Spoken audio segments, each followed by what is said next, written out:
Welcome everyone, I'm Ian Luke, and this is the Real Supernatural Events channel. Don't forget to subscribe and activate the notification bell so you don't miss the upcoming videos, and let us know in the comments where in the world you're watching from. Have sweet nightmares, and don't forget to leave your bedroom light on.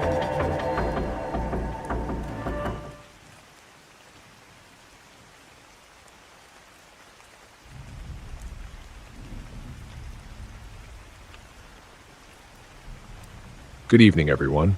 My name is Bernard, and at 78 years old, I feel compelled to share a strange and disturbing experience from my youth, a memory that has haunted me ever since I was just 20.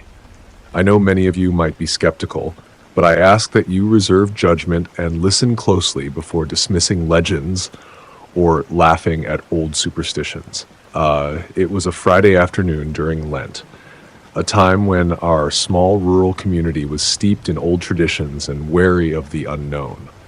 My neighbor Robert and I were returning home on horseback after a long, exhausting day of work at our respective farms. In those days, the buildings were old and time-worn, and the people were deeply superstitious. While most residents would leave their doors wide open, it was customary during Lent for every household to bolt and lock their doors, a precaution believed to keep malevolent forces at bay. Tales of werewolves, witches, mysterious creatures with enormous feet, and even wandering gypsies rumored to kidnap children were passed down from generation to generation. That particular day, as dusk began to settle and a cool mist crept in, we never imagined that we would soon witness something utterly inexplicable. It was nearly 6 o'clock when, not far from our homes, our horses suddenly stopped in the middle of the road. They became as still as statues, ignoring every command we issued.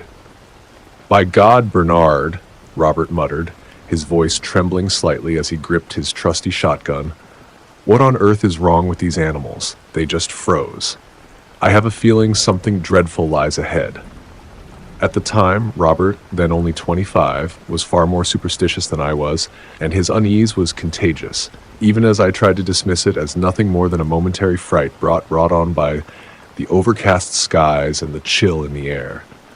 Curiosity and a growing sense of dread compelled us to dismount and continue on foot. We hoped that by leaving our horses behind, they might eventually stir and resume their journey. Robert, ever cautious, walked slowly with his shotgun cocked, as if expecting an imminent attack from an unseen menace. He even suggested that we seek refuge in a neighbor's house, and perhaps finish our journey by car, as he said he felt an inexplicable heavy pressure in his chest, a feeling I, in my youthful naivety, dismissed as mere anxiety. Before we could decide on our next move, an unimaginable event unfolded.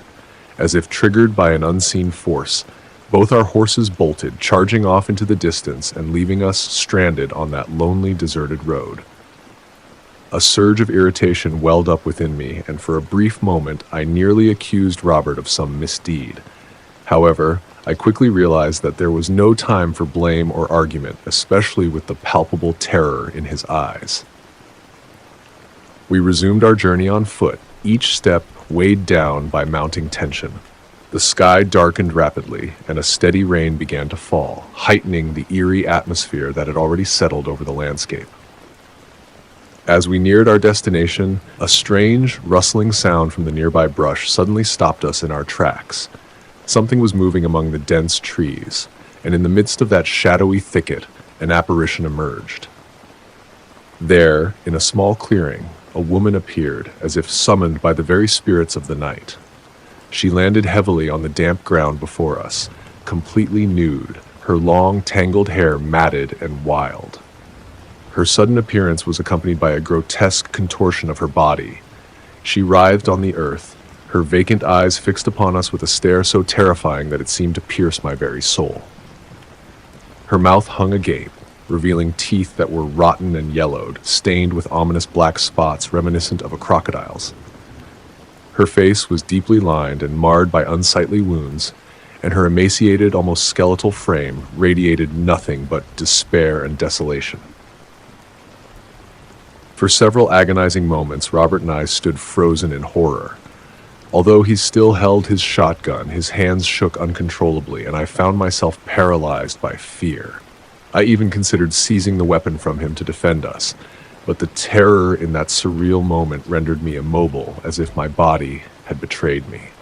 Then, in a moment that defied all rational explanation, the hideous woman broke into a bizarre, cackling laugh, a sound that mingled with a piercing, shrill scream, amplifying the nightmarish quality of the scene.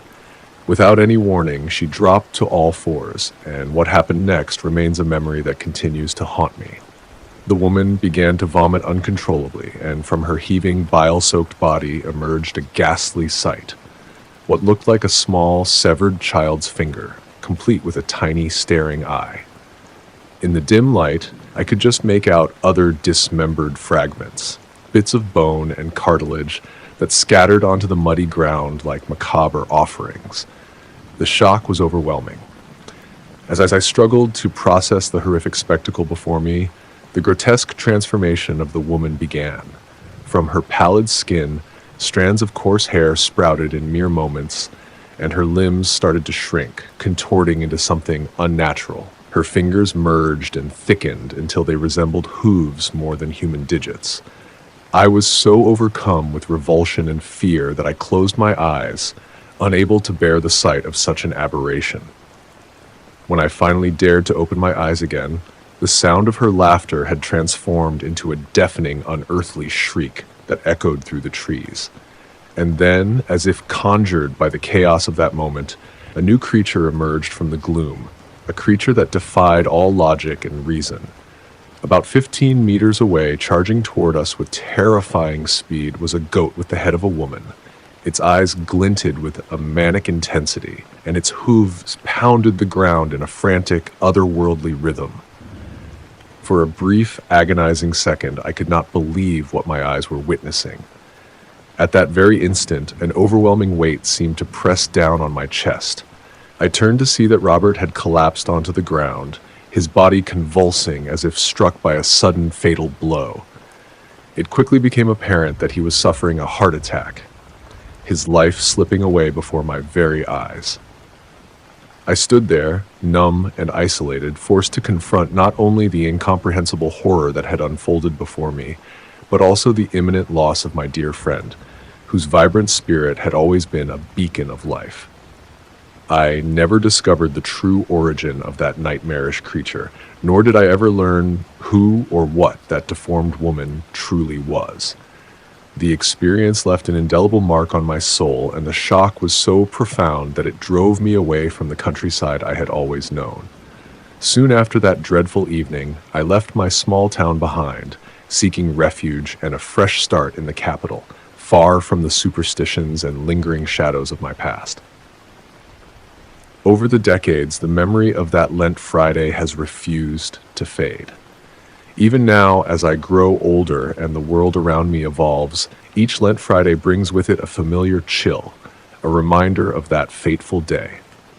Whenever the skies darken and the rain begins to fall relentlessly, I can almost hear that unearthly laughter and see the deformed figure of the woman with the rotten, crocodile-like teeth. The grotesque transformation, the bone-chilling scream, and the surreal, half-formed creatures that accompanied her return continue to torment me in my quiet moments. I share this story not to spread fear, but to serve as a cautionary tale, a reminder that there are mysteries in this world that defy human logic and scientific explanation. What I witnessed that afternoon was not the product of an overactive imagination or a drunken hallucination. It was an encounter with something that seemed to belong to another realm, a realm where the rules of nature and reason no longer apply. I implore you not to dismiss the legends and old superstitions as mere folklore. There exist phenomena in this world that transcend our understanding, and sometimes the inexplicable draws near when we least expect it. The memory of that terrifying day has stayed with me all these years, shaping my outlook on life and the unknown. I learned to respect the boundaries between our world and the mysterious forces that may lurk just beyond it. And although I left that rural life behind, the lessons I learned remain with me. A deep, abiding sense of caution, and a recognition that not everything can be neatly explained by logic or reason.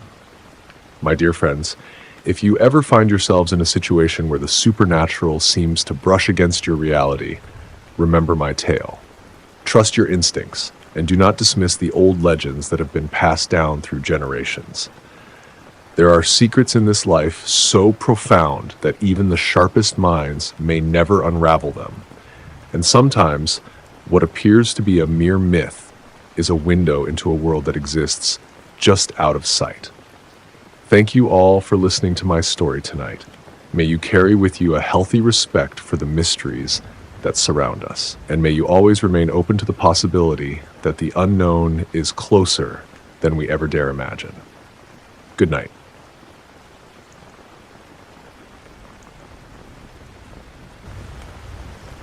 Thank you very much for watching our video until the end. Don't forget to subscribe to our channel and leave a like if you enjoyed the video. Have a haunted night, everyone, and see you next time.